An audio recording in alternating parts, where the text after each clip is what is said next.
KNAC.com. Thanks for joining us again. Francisco here, otherwise known as Middle X Candy. I have the pleasure of talking to, I think, one of today's best pop icons, and I don't mean that in a negative way.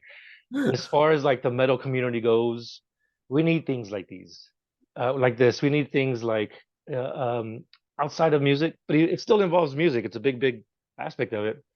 Yeah, But the visual aspect of Dethklok and Metalocalypse, we have creator Brendon Small here today with us. How you doing, Brendon? I'm good. I'm good. That's really nice of you to say all that stuff. And it's really strange that it's funny. This is a project, and I've noticed that the heavy metal community has been so supportive. They've been way too nice, and I'm afraid. I'm always afraid because I'm always thinking about them when I'm making stuff like this, and I want to make sure that they get something that's theirs. And that's the whole reason this project exists, because I knew that audience was there, and no one ever talks to the heavy metal audience, and then they're all so excited because I know I'm part of that too, and we don't want someone to do it wrong, and we'll kill them if they do. And Yeah. so pressure is follows me every single day, Yeah. and especially in this project I wanted to make sure that we did something new, exciting, and really built a narrative that got to reach its conclusion. Yeah, and since 2006, you've just like won the hearts of metalheads all over, and probably like non-metalheads as well. But I get what you're saying. Like we're really critical when it comes to something of like that portrays us in a sense. And Yeah, and and I mean, you do it excellently in just capturing like all the, because I've been in bands and you capture all these like funny little nuances of the interaction of Dethklok, like amazing stuff. How did the concept come about? well, I went to music school in Boston. So I grew up in discovered guitar in Salinas, California, which is, south of San Francisco by, a couple hours. And this landlocked little place where they just grow lettuce. And my father works in the lettuce industry. And Wow, so I crazy. discovered guitar, and I didn't know what else I was going to do with my life. And my grades were terrible. So I decided I'm just going to keep on studying and working on guitar and see if I can go to music school. I did. And by the time I'm done with music school, I didn't know what the hell I was going to do. So I got into comedy. I got into stand up and everything. And I put my Uh, guitar. And then something happened. It was like metal just kept getting heavier, and I was listening to more of it, and I was getting more excited by the production. I was listening to more just like European metal and American death metal and Cannibal Corpse, and like just and everyone was playing their guitar more, and I was so excited, and I was just going to every show that I could. And at some point I was talking to one of my friends in animation, and they said, I don't understand, because I was complaining about a show that I had like a deal with, and it was just taking forever. And my friend said, why aren't you making a show about, all you talk about is heavy metal, why aren't you making that show? And I said, I can't believe you had to tell me that, because it was just like an interest. It was something I was doing anyway. And I thought, I wonder if I could. Okay, so wait a minute, how would I do that? And so I got together with a buddy, Tommy Blacha, and he was the only guy that would go to see shows with me, from like King Diamond to like, Cannibal Corpse to like Yngwie Malmsteen to like Guitar yeah. Heroes and all that stuff. So we would always talk about it, and we'd find it fascinating, and we loved it, and we loved the music. And so one day called the network, because I had a different show called Home Movies. If I write music and let's do this show idea. And they said, yeah, that sounds like it's cool. I go, no, I think there's really an audience here, because again, it's like, what do we have as heavy metal fans? We had Headbangers Ball, Yeah, and that's gone. maybe like later on that metal happened, and that's about it. But there wasn't a lot of media like for us. So that's how the whole thing started. And we were lucky enough to have a shot at it, and try to connect. And I also thought, by the way, if I'm going to speak to heavy metal people, they're going to be like how I would if I saw a show, which would be like you fold your arms and you go, I don't know, we'll see if this is worth it or not. I don't know if I'm going to like this. But so Yeah. we said, okay, if that's the case, why don't we reach out to Metallica? Why don't we reach out to Cannibal Corpse? Why don't we reach out to, like Enslaved or Isan, or like why don't we go to like Arch Enemy? Why don't we go to like you know, to people that make the music and make them be funny. Let them be funny, because Mhm. everyone's got a sense of humor in this world, and them part of this. Not that it's a joke, but this world where we can be funny and Yeah. also celebrate heavy metal inside of it, and also Yeah. turn on heavy metal, turn people onto heavy metal, because the only Right. reason I knew about all this stuff is I was lucky enough to have a friend up the street who Hmm. taught me about Slayer Oh and wow. you know, and all that stuff, you know, Hmm. about Black Sabbath and Slayer and um, Fate's Warning and all kinds of stuff like that. So I wouldn't, if I didn't have that friend, I would have never like breached that threshold and crossed into Right. the dark side, you know? Right. Right. So, Right. so the show kind of gets to do that. And Hmm. you know what I mean? So Yeah. that's, and we got to like bring it into your living room every Sunday night at the middle of the night when you had stuff to Yeah. do the next day. Yeah. I think we have like a duty to like pass on to the younger generation like the metals, you know? It's like because somebody will be talking like that I about agree. you and about Metalocalypse. They'll be like, yeah, if it wasn't for Brendon Small, if it wasn't for, Nathan Explosion and like, I wouldn't have been turned on Yeah. to all this metal and stuff like that, you know? And it's like I Yeah. think it's the Yeah. right thing. I mean, cartoons are for everybody. Come on. I mean, whether you're an adult or a child, Yeah. it's like and I love the over the top, just like as gory as it is, but it's just like the comedy factor, which it's there's so many aspects of it that just just wins people over. And congratulations on the success. It's very very awesome. And the reason It's nice. I was going to say the reason that we're here talking, by the way, is another accomplishment coming up August 22nd. You'll be releasing uh, an album accompanied by your first motion picture. Well, is that right? Motion animated picture? Yeah. What's the term? Yeah. That's all right. Yeah. Yeah. That's so the Army of the Doomstar is the movie, and it's a Army of the feature-length Doomstar. movie, and we got to kind of like really get in there and build something that's a little bit bigger than anything else we've done before. And it's more grandiose and it's more intense, and it's more dire. And it's more kind of it's a big gigantic Viking funeral of the whole project. Mhm. So we have that movie coming out next week. And we have an accompanying record, which is Death Album 4. And then Yeah. we have another record, which is the soundtrack. So Mhm. one really fun thing was building the score, like scoring a movie and getting all the, the kind of, the background music, Yeah. But to Yeah. me, when I watch a movie and from Star Wars to Alien to, um, to like anything, the music to me is such an important part of it. Sure. What Sure. we hear, like the kind of the subtext, the kind of what's going on in the characters' minds, from a horror movie to Star Wars, Yeah. you really get an emotional connection with it. And that was Totally. some of the most fun I had. So we got to record Yeah. with an orchestra. We got Oh. to go do tons of we got to just build something that's, and I had the time to build it out, which was really nice because so that whole thing. So I think of this whole thing as like the movie is like the characters and the world and the real story. The Death Album 4 is the brutality, and the score is like kind of the emotional center of the whole thing and kind of the beauty of the whole thing. It must have been like really exciting working with a symphony and just creating this Yeah. soundtrack. Like, yeah, because I mean, symphony, the soundtrack, it's like it's a character in itself. It's almost like a character in itself, right? And then, Yeah. yeah, I mean, I'm a film score lover, and right. I got to work with Bear McCreary's team called Sparks and Shadows. Bear McCreary, you know him because he does the music for The Walking Dead. He did the music for Godzilla King of Monsters, and I got Oh, to play guitar in that. So oh wow. you hear in that movie, there's we do a cover of Godzilla by Blue Oyster Cult, which is like one of the coolest songs in the world. But it's me and Gene Hoglan and Brian Beller playing on that. And so when the credits come up on Godzilla King of Monsters, by the way, that score is gorgeous. That's Bear McCreary. Bear McCreary also does the Rings of Power series on Amazon, which is a huge symphonic, gigantic, Mm, big piece. okay, So okay, I'm friends with him. I love film scores. I love film score composers, and this was kind of a big ode to some of my favorite film score composers from like horror movies sure. to like like a Goblin who did like I don't know if you get into like Dario Argento. Mm, Goblin did the music for Suspiria. hmm. Tangerine Dream did a bunch of really great music for so many different movies. Sure. But like fantasy and action movies and Yeah.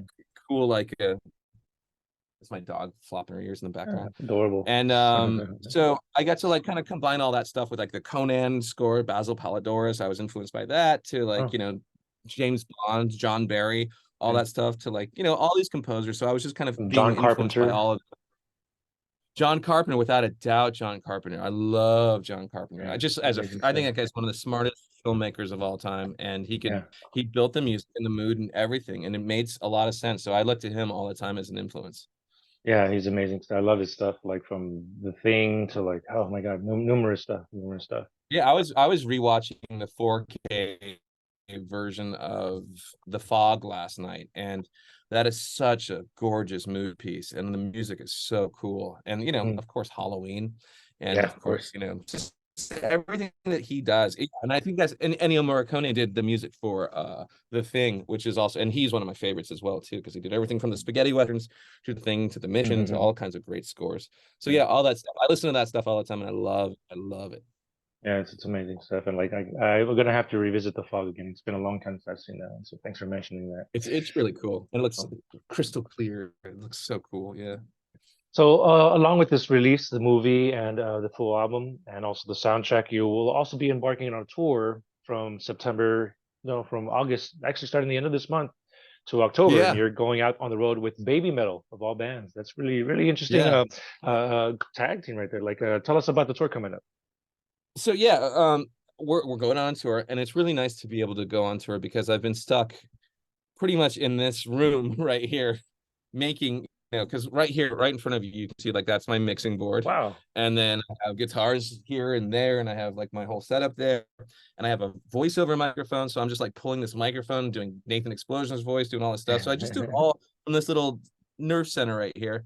And I've been stuck in this room for about 3 or 4 years, plus the pandemic and all that stuff. Sure, So I'm sure. ready to go out and to explore America and go on the road with BABYMETAL. Mm, And what I our show is really fun. Our live shows. We played a picture, so we played at this gigantic movie theater size screen, and it's all a completely pre-produced animated show. And mm, we provide all the sound of Dethklok, and we go through our entire kind of lineage. And we play the new stuff, we play the old stuff, we give the audience a really fun show. And it's almost the way I like to describe it is like it's like a like an amusement park ride. It's like the yeah, Terminator totally. 2 ride where you go into a room and someone's talking to you and they're like, this is our bad guy plan and we're gonna do this, and the good guy comes. And so it's a little bit, it's really fun. It should, you Yeah. should feel like you're on a ride the whole time, but you get to Mhm. mosh through the ride. Yeah. And then BABYMETAL is so theatrical, and they really put on a crazy show too. So I think everyone's been stuck inside for so long. It's time to go out and just to really Sure. be entertained Yes. like crazy. So Totally agree. time you're finished with our show, you're gonna have a smile on your face and you're gonna want more. And that's kind of what we're excited to do. So just have this really exciting, super entertaining show for everyone to see. And it'll be memorable, I think. Yeah. Certainly is. Certainly is. It's still. I still remember. I got to go to the Hollywood Palladium show. I forgot how long ago it was when you played with. No, I yeah. think it was Converge, High on Fire, And Mastodon. Yeah. Macedon, and that Yeah. lineup. My God, that was like a The dream fun lineup. tour. That was Ooh. that was like a 7 week tour, and that was like, and I was in production at the same time, Mhm. and hanging out with the Mastodon guys, and it was so bonkers, it was so insane. And and no, and it was so great because Mhm. I got to know all the guys in Mastodon, and Yeah. every time I see them now, we just reminisce and we hang out, and Yeah. Braun comes over and stays at my house, and we watch movies together, and Right it's on. just nice. Yeah, it's That's super cool. That's cool. cool. Yeah, And I remember the show, like, because you had the screen that had you had the whole like it's like exactly. Yeah. clips in here going everything with the show, and like meanwhile like you guys were like in the dark, right? Like I think. Yeah, we're like, so the idea is that, we're not supposed to be Dethklok. We're supposed to sound like Dethklok. Yeah. And the show is like, that's the ballet and we're the pit Hmm. band. And I've got legendary drummer Gene Hoglan with us. The Atomic Clock himself. Exactly. And he's the atomic clock for a reason because his timing is perfect. And he is driving the show because he's got a headset on. And yeah, of course, blast beats and power and strength and Yeah. all the stuff Mhm. he does. And he just, you can try to push him off course, but he won't. He's just too good. He's too powerful. Mhm. But he has a show because what we have is like dialogue and everything that goes to front of the house. And then one channel is going to Gene's headset, and he's counting us in, and Mhm. he the dexterity to do it all. And so Yeah. that's kind of the idea is we're out there. It's not about us really. It's not about me. Right.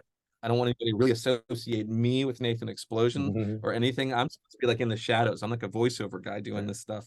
And so I'm playing guitar, and I have Neely Brush, and I have Brian Beller, and also Pete Griffin, who will be joining us later on in the tour.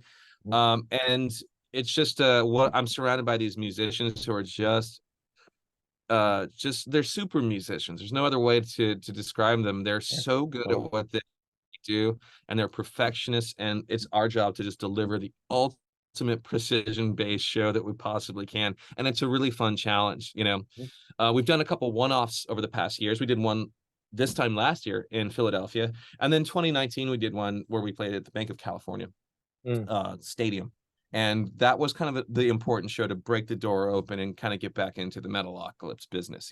Right, So right. we were happy to have done that. Terrifying pressure, one-offs, but now we get to do a tour, and we get to have the perfect show every single night. So that's That's exciting for awesome. me. Very, very cool. Yeah. Yeah, and this is like you're talking about like when there was kind of a period where I don't know if you want to call it a hiatus or you because Adult Swim kind of Yeah. So kind of was a bit of a yeah, I roadblock, had like right? And I had a little more continuing. Go well, ahead. I had a little more story to tell, and they were like, for whatever reasons, they weren't interested in doing it, and the fans kind of got very vocal about that, and they're like, we really want Rabid. this thing. And Yeah. yeah, they got really rabid, but they were also polite. They didn't do anything crazy or anything. And burned down the building or anything. But no, and I don't want them to storm a capitol or anything. I want them just to like be nice and be polite. So what happened was it was really funny because I was starting to do this press cycle, and somebody said, "Hey, that so the fans did this big protest, and it didn't really work, did it?" And then I thought, wait a minute, and I answered, yeah. I was like, yeah, I guess it didn't work. But the answer is yes, it did work, because here we are with a movie and a tour and two records, and it did work. It's because of everyone who showed interest in this show over the years, because it really does tally up, and people can see those metrics, for lack of a better word, and see the numbers of the people who watch this, because I don't think they would have opened up their bank accounts to this show, to this movie, to all that stuff, if they didn't really believe that fan base wasn't there. Of course, of course, So of course. it really is because of the fans, and Yeah, that's what this yeah. thing is. The tour is a celebration of the show, and everybody that walks in there that has a relationship with the show gets to feel this kind of feeling of like, this is the stuff I know. I recognize all this stuff, and it's also really fun. And if Very it's your cool. first time going to a metal show, like we say in the tour, we say welcome to the club, because once Yeah. you're in the club, you're in the club. You're a All lifer. you have to You got to be a buy a ticket. lifer. Yeah, but all you have to do to join the club is to buy a ticket, Yeah. and then you're in the club, and everyone's like, okay, cool, I see you're in the club, welcome to the club. Here it is. That's where you mosh, that's where you go to that's where the bathrooms, that's how you all that stuff. Yeah. The bar's over there. The merch Yeah, table's the over bar, there. Go buy yourself a t-shirt too, especially, exactly, right? merch is in the yeah, exactly, all that stuff. Yeah. You But guys will yeah, have a so lot, hopefully a lot of merch. Hopefully a lot of merch. I'm no doubt it's yeah, going to sell out, man. I know. So yeah, so we're getting all that stuff ready right now. So right now we're preparing. So I prepare for the show. So what do? I go through and I have my guitar and a metronome, and, Yeah. and it's the most kind of boring, torturous practice is metronome, but it just gets your chops Yeah. up Yeah. to par, and just Yeah. keep it on a slow tempo and keep cranking through stuff. And so Good. yeah, playing with standing up, getting my shoulder all ready Yeah. and in shape, Yeah.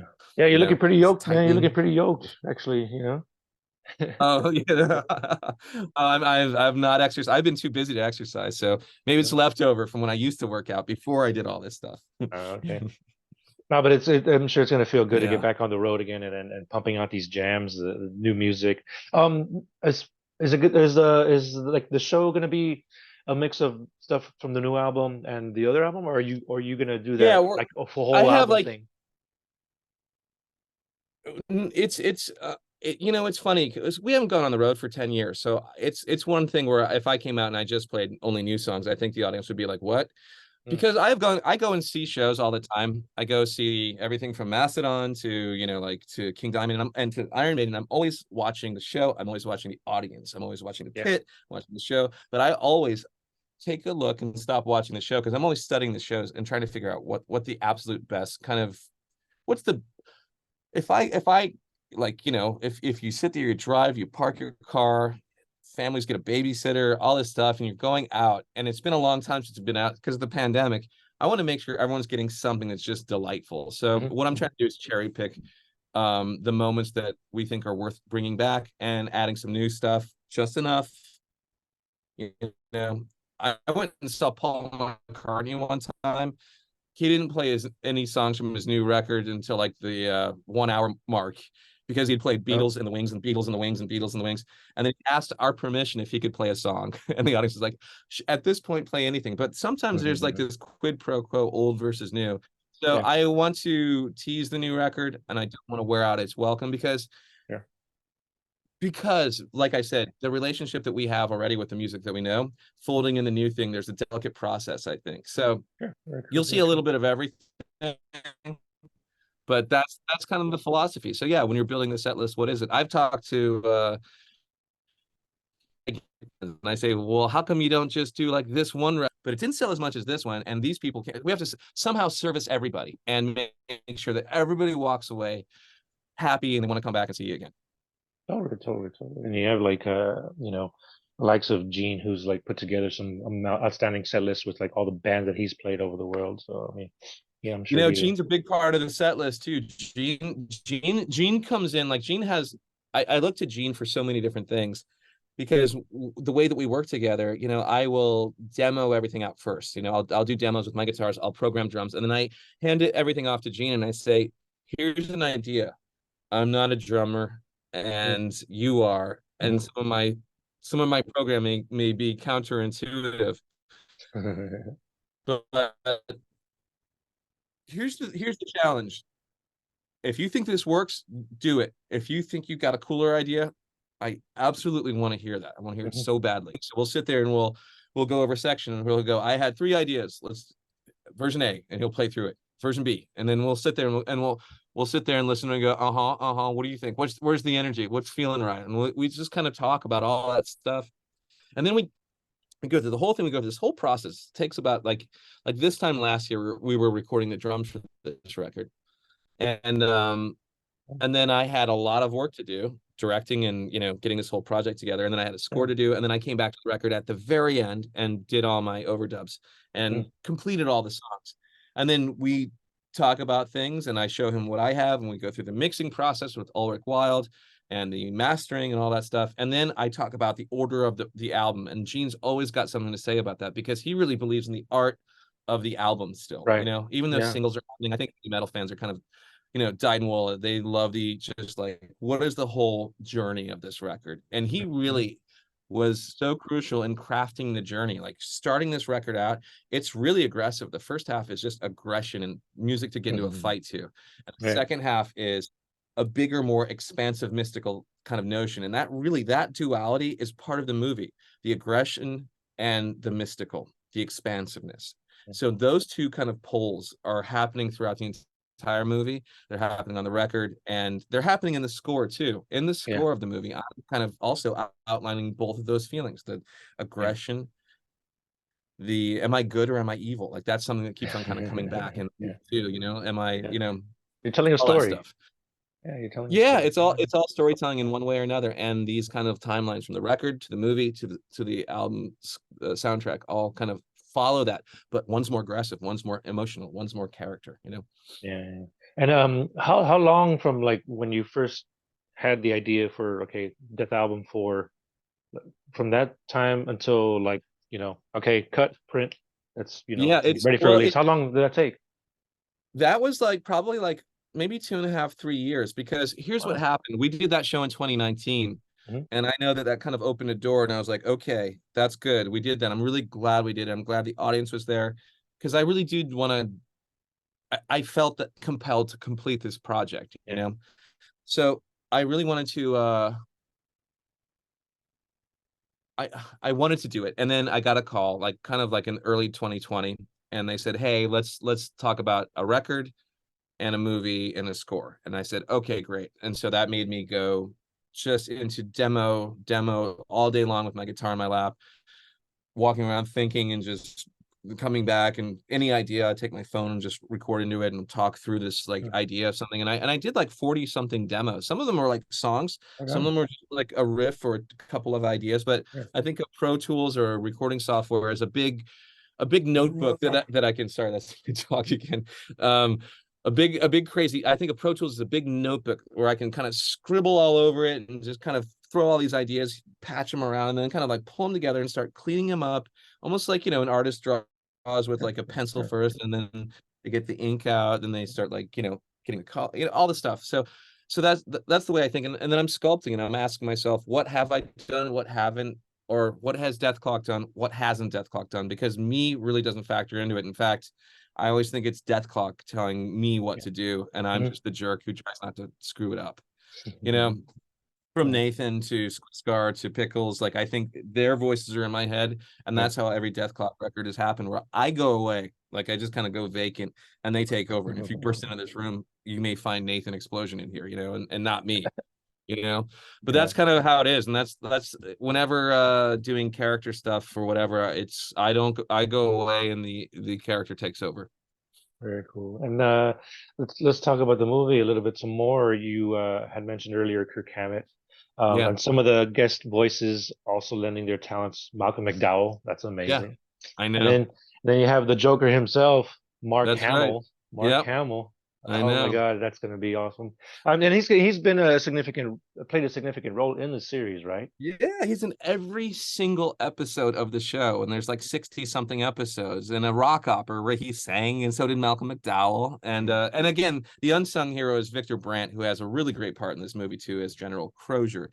I want to mention him because he's been in so many cool things, including the original Star Trek. But yeah, so he's in this group too, and he is just one of the finest actors and one of the just wonderful voice.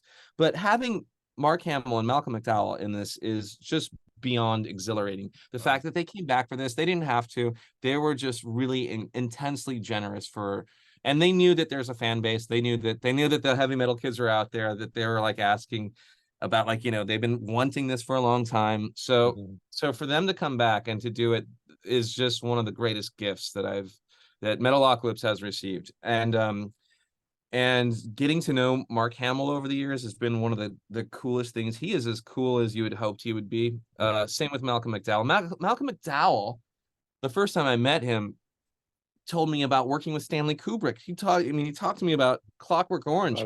He talked to me about meeting Wendy Carlos, the composer of all those, all the switched on Bach stuff and all the Beethoven stuff too.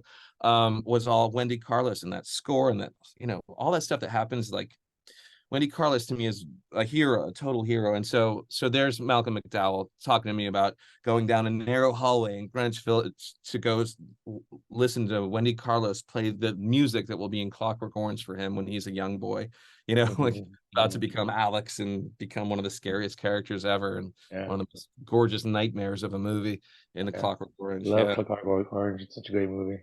Yeah, love it too. Yeah. So again, lucky as I could possibly be, and with the heavy metal community kind of showing up again between Scott Ian from Anthrax and Kirk Hammett and Amy Lee, and then Thundercat, who's just amazing. Everyone knows him as this neo fusion jazz dude, but he was in Suicidal Tendencies. He's a monster player and just a super cool dude.